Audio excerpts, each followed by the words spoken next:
경제적인 측면도 있고요. 식량 창구로서 예, 식량 창구도 있고 공단, 이게 공업 저것도 있고 그다음에 지하 자원도 있고요. 달리 말하면 우크라이나를 러시아로부터 떼어내기만 하면 유럽에서 러시아는 그야말로 호수아비 같은 존재.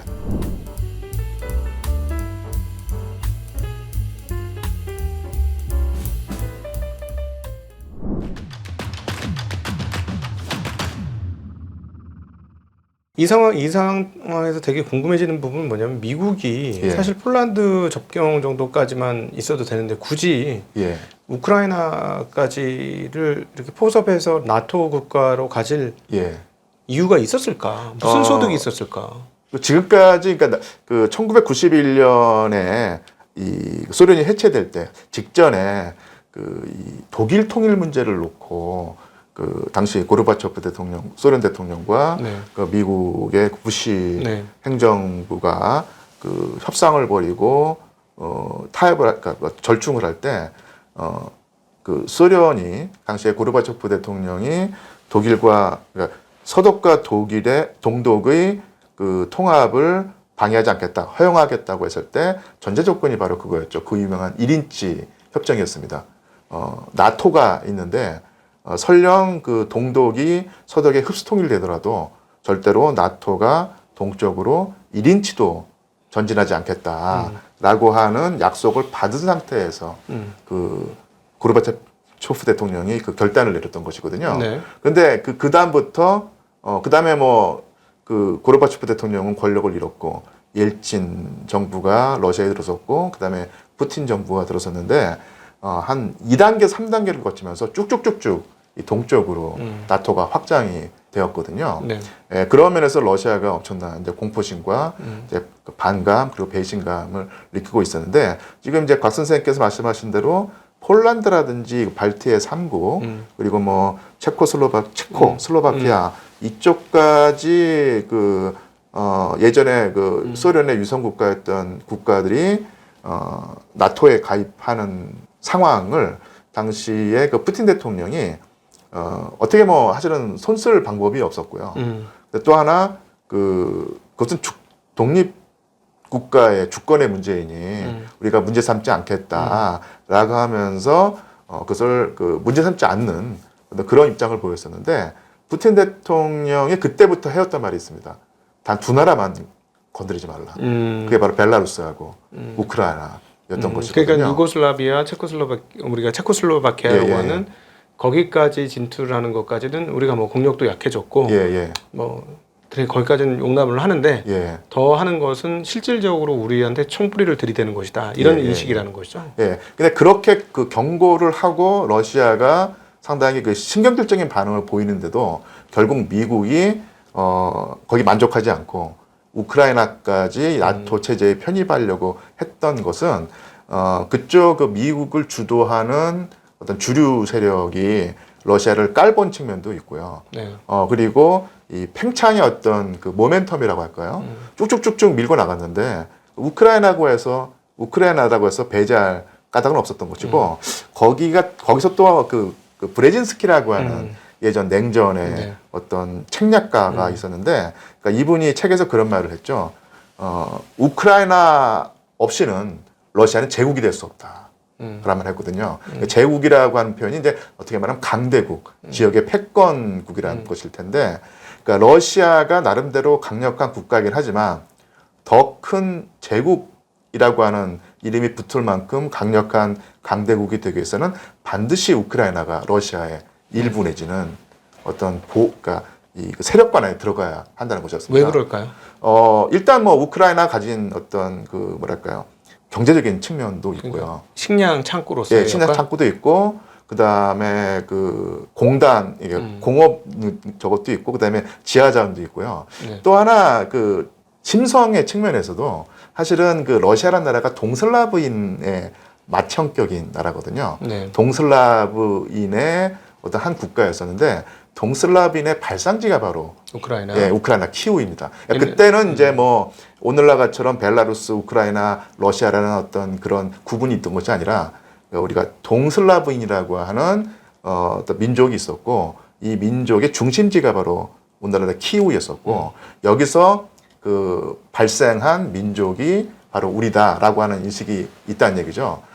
그런 면에서 러시아로서는 정신적인 뿌리라고 할 수 있을 때 이 그 정신적인 뿌리가 되는 우크라이나가 만약에 서방으로 넘어간다는 것은 이거는 어떤 정말로 그 경제적이라든지 어떤 정치적인 것으로서만 설명할 수 없는 이제 정신적인 충격이라는 얘기죠.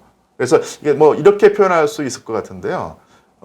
우리가 흔히 한민족 하는데 실제로 우리 대한민국의 실효적인 영토가 사실은 이 한강 이남 남쪽이지 그러니까 대한민국 영토이지 않습니까? 하지만 우리가 계속 이 북한 지역이라든지 더 나아가서 만주 지역도 옛날 우리 한민족의 어떤 발상지였고 활동 무대였다는 생각을 하면서 우리의 어떤 일부로 여기고 있는데 만약에 북한에서 급변이 일어나서 북한 지역이 다른 나라, 뭐 중국이라든지 일본이라든지 뭐 다른 나라의 어떤 영토가 된다고 했을 때 과연 우리 대한민국 국민들이 가만히 있을까? 엄청난 충격을 느끼고 어떻게든 이 가정일 뿐입니다. 가정을 해서 북한 지역을 우리의 어떤 영토라든지 세력권으로 계속 남겨두고 싶어 할 텐데요. 그런 상황을 생각하시면 될 것입니다. 혹시 저기 남부 해안 거점이 중요했던 건 아닐까요? 예? 남부 흑해의 크림반도. 네, 크림반도요. 네. 그것도 충분히 가능하죠. 이제 러시아의 해군이 함대가 발트해 함대가 있고, 네. 그다음에 극동 함대가 있고, 북방 함대가 있고, 또 하나가 흑해 함대가 있거든요. 네. 이 흑해 함대가 상당히 중요한데, 흑해 함대를 제대로 유지하기 위해서는 크림반도가 상당히 중요하죠. 그래서 이 크림반도가 군사학적으로 차지하는 비중이 크기 때문에 흑해를 제대로 러시아의 세력권 안에 두기 위해서는 또한 우크라이나가 러시아의 일부가 되거나 네. 아니면 우호 관계를 맺거나 아니면은 세력권 안에 있는 지역으로 남아야 되는 또 절박함이 있었습니다. 네네. 그러니까 여러 가지 측면에서 러시아는 우크라이나 없이는 결국 강대 대접을 못 받는다는 것이었어요. 따라서 달리 말하면 우크라이나를 러시아로부터 떼어내기만 하면 유럽에서 러시아는 그야말로 허수아비 같은 존재, 덩치만 컸지 그러니까 전혀 힘이 없는 그런 나약한 존재를 만들 수 있다는 생각을 미국의 주류 세력이 했던 것이고 네. 그래서 러시아로서는 상당히 짜증나게도 우크라이나를 어떻게든 이 나토 체제에 편입하려고 하는 움직임을 미국이 계속 보여왔던 것이죠. 네. 그런데 어쨌든 지금 상황이 이렇게 되다 보니까 이 우크라이나권을 통해서 훨씬 더 표면적으로 드러난 것은 미국의 대세계 전략에서 예. 한 축은 아시아권에서 이제 중국을 예, 포위해서 맞습니다. 이제 압박을 하면서 중국의 세력권이 더 이상 확대되지 못하게 하는 것이 하나고 예. 또 하나의 전선은 바로 러시아가 확대가 안 돼서 유럽과 교류하지 못하게 하는 그런 쪽에 있다라는 게 이제 시간이 지나면서 그렇죠. 점점 드러나는 것 같아요.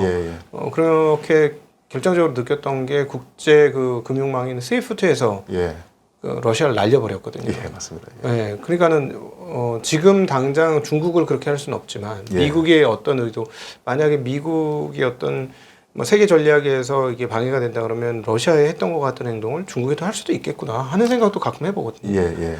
근데 러시아가 이렇게 되면 중국만큼 준비가 되어 있었던 상황이 아니니 그렇죠. 굉장히 어려운 상황으로 봉착하지 않을까 하는 생각이 드는데 어떻게 봐야 합니까? 그래서 과연 푸틴 대통령이 2020년에 우크라이나를 침공할 때 푸틴 대통령의 세계에서는 이게 그럴 만한 충분한, 그러니까 푸틴 대통령의 정치인 세계에서는 그럴 만한 어떤 명분도 있었고 그래야 될 필요성도 있다고 생각을 하고 전쟁이나 방편을 채택했는데요. 과연 이것이 철저한 준비가 이루어진 상태에서 한 것인지 아니면은 그야말로 허둥대다가 미국이 계속 강력하게 그러니까 촉수를 뻗쳐오니 여기에 대항하면서 허둥대다가 한 것인지는 따로 이제 살펴봐야 될 문제가 되겠지만, 그러니까 푸틴 대통령은 기본적으로 이런 세계관을 가지고 있는 것 같아요.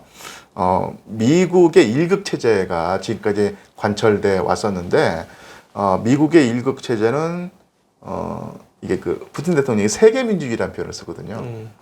세계 민주주의에 어긋나는 것이다. 그래서 미국이 있고 미국이 가장 강력하더라도 미국을 견제할 수 있는 아니면 제어할 수 있는 또 다른 극들이 존재해야 되는데 이것을 미국이 막아온다는 얘기죠. 그래서 이 일극 체제를 무너뜨리거나 아니면 일극 체제의 힘을 빼놔야지 러시아의 활로가 생긴다고 판단했던 것 같아요. 네. 사실은 2000년에 그 푸틴 대통령이 집권을 했을 때 요게 미국의 일극 체제를 반드시 깨트려야 한다는 생각을 하지 않고 오히려 그 미국과 협조를 하면서 미국이 주도하는 세계에 적극적으로 편입해볼까라는 생각도 했다고 합니다.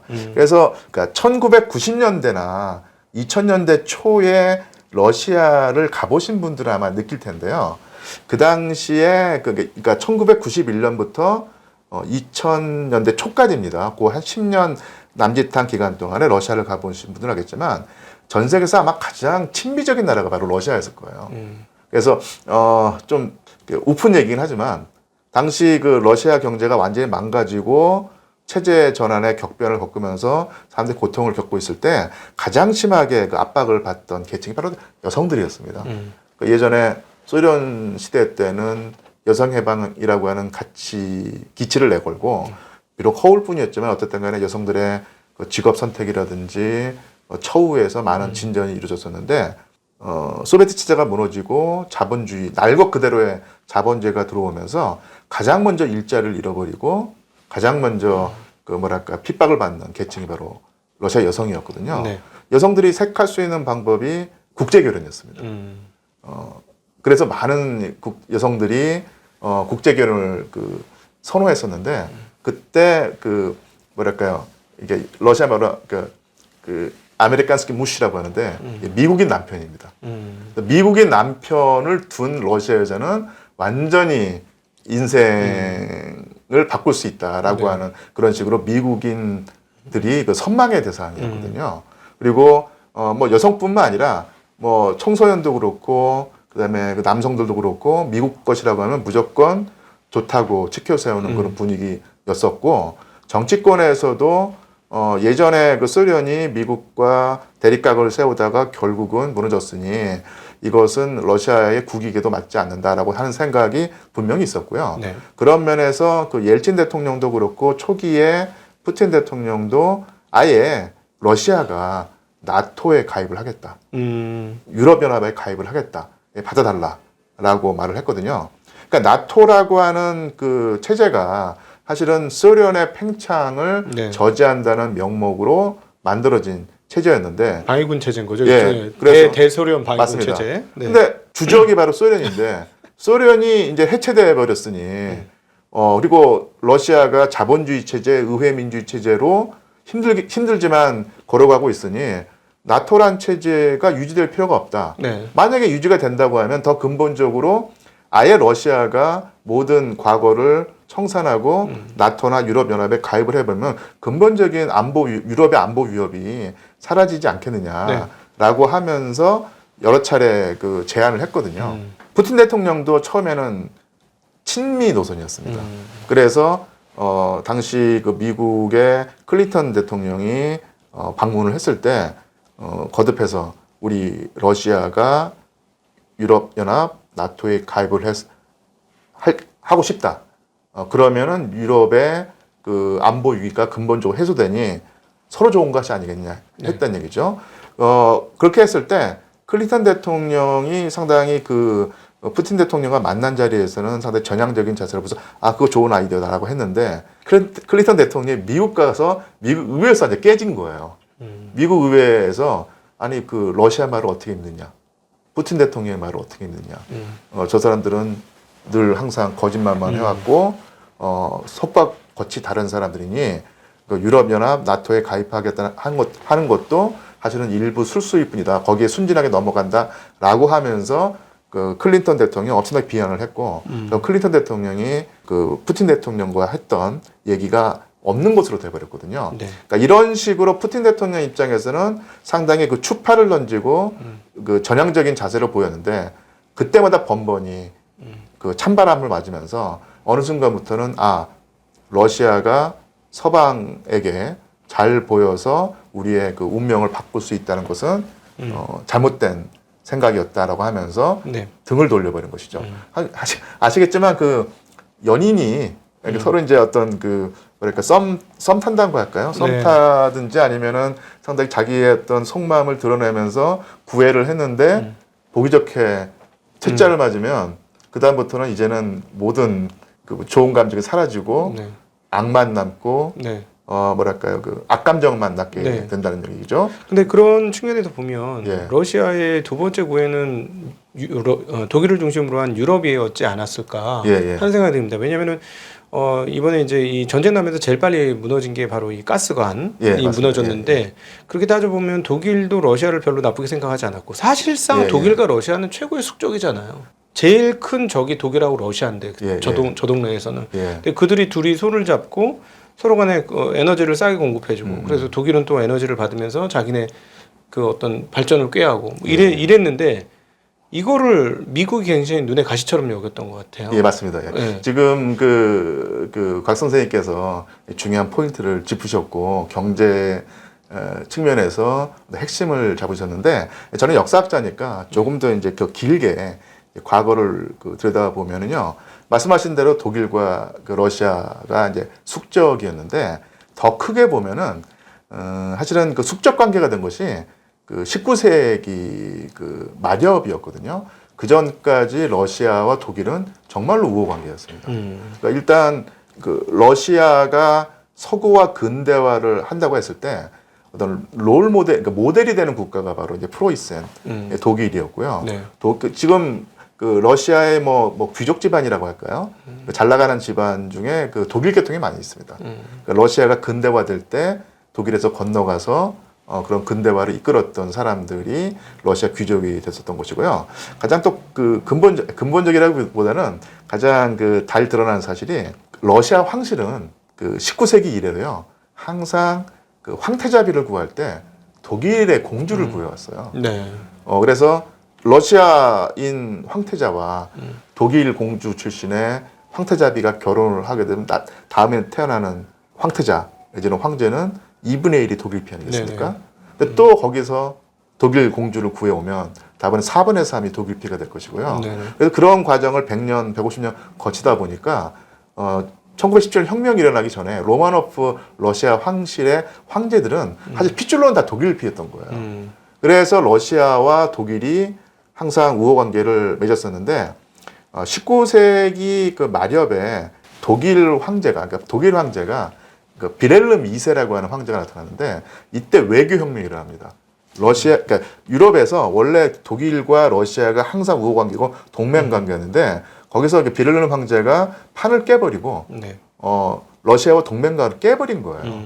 그러면서 그 다음부터 그 독일과 러시아가 이제 쉽게 말하면 대립 관계가 됐고 제1차 세계대전, 제2차 세계대전에서 격돌을 했었고 이제 앙숙 관계가 된 것인데 근데 더 크게 보면요. 달리 프랑스라든지 영국 같은 나라가 제일 겁내는 상태가 다시 독일과 러시아가 결속하는 겁니다. 그래서 독일의 기술력, 경제력과 러시아의 지하자원, 인구, 이런 천연자원이 결합하는 상태가 됐을 때 이제 감당할 수 없는 세력이 된다는 얘기예요. 그래서 계속해서 영국과 프랑스가 독일과 러시아의 어떤 결속을 막으려고 하는 노선을 펴왔고 이게 19세기 말까지 있었는데 결국 그 비렐름 2세라는 독일 황제의 외교 전환 때문에 동맹국을 잃어버린 러시아가 결국은 프랑스나 아니면 영국과 손을 맞잡게 되면서 상황이 바뀌어졌던 것이거든요. 근데 그 이후로 계속해서 그러니까 유럽에서 지각 변동이 일어난다고 하면은 그것은 바로 독일과 러시아의 결합이었습니다. 독일의 기술력, 러시아의 자원이 결합한 상태였었는데 이렇게 되면은 서유럽, 특히 프랑스나 영국이었고요. 지금은 미국이 되겠죠. 미국으로서는 감당할 수 없는 상태가 되는 거예요. 그래서 아마 제가 볼 때 그 독일의 경제가 다시 한번 융성하고 엄청난 활력을 얻었던 시기가 바로 메르켈 그 총리였을 텐데요. 메르켈 독일 총리의 집권 기간하고 푸틴 대통령의 집권 기간이 거의 일치합니다. 네. 그리고 푸틴 대통령도 다른 서방 국가의 그 국가 원수하고는 상당히 껄끄러운 관계를 유지했는데 메르켈 총리하고는 죽이 잘 맞았어요. 그래서 메르켈 총리가 거의 유일하게 푸틴 대통령을 제어하거나 달랠 수 있는 그런 그 정치가였고, 그 메르켈 총리 집권기와 그 푸틴 대통령의 집권기가 겹치고 메르켈 총리는 러시아로부터 엄청나게 싼 가격으로 에너지를 수입할 수 있었고, 그다음에 또 러시아의 경제에 그 상품을 수출하면서 그야말로 그 독일 경제의 화양연가 시기였다는 얘기죠. 아, 그 동독 예. 출신이지 않습니까? 메르켈 맞습니다. 총리가. 그러니까 서로 간의 그 사고 구조에 대한 이해도가 훨씬 더 빨랐을 수도 있겠구나 이런 생각이 드네요.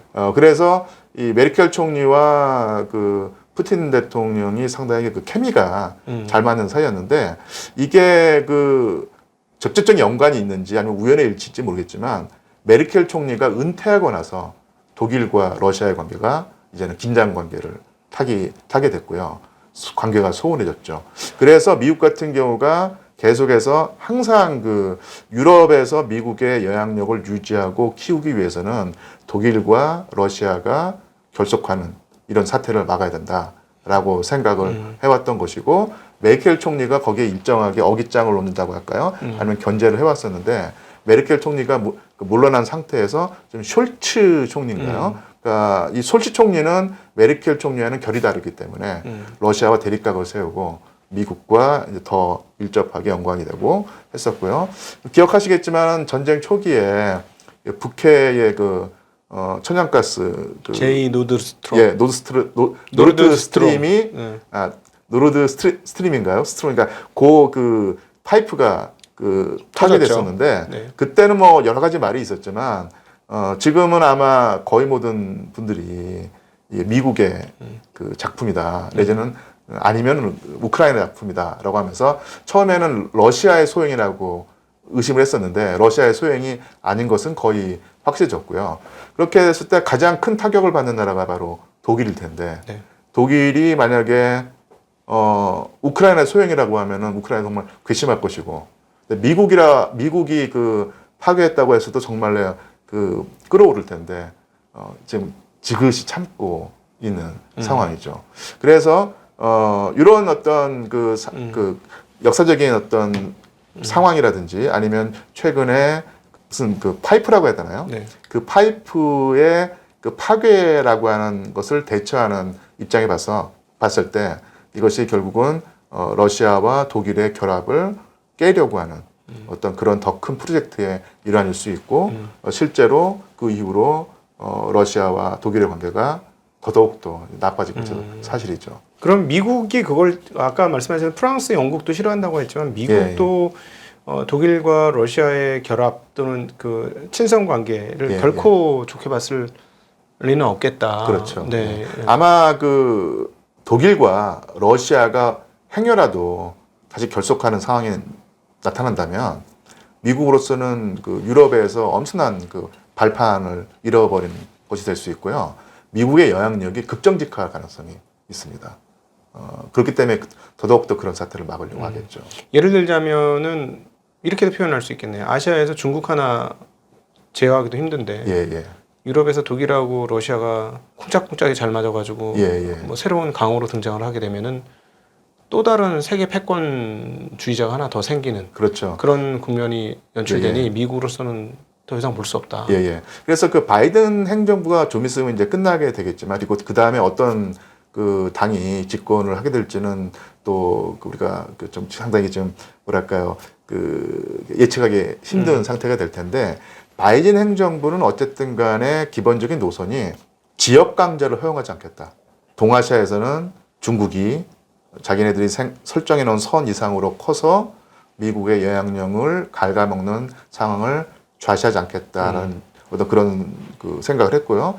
유럽에서 미국의 뜻에 따르지 않는 유일한 국가가 바로 러시아인데, 러시아가 푸틴 정권 아래서 또 힘을 키워서 미국에게 도전할 수 있는, 도전이나 표현이 좀 이상하지만 어쨌든 미국의 뜻에 따르지 않는 상황을 방지하겠다. 잠재적 위험 요소를 제거한다. 예, 그래서 이 동아시아와 유럽에서 미국의 뜻에 거스르는, 이제 뜻에 따르지 않는 지역 강자를 허용하지 않겠다는 것이 대전제였고요.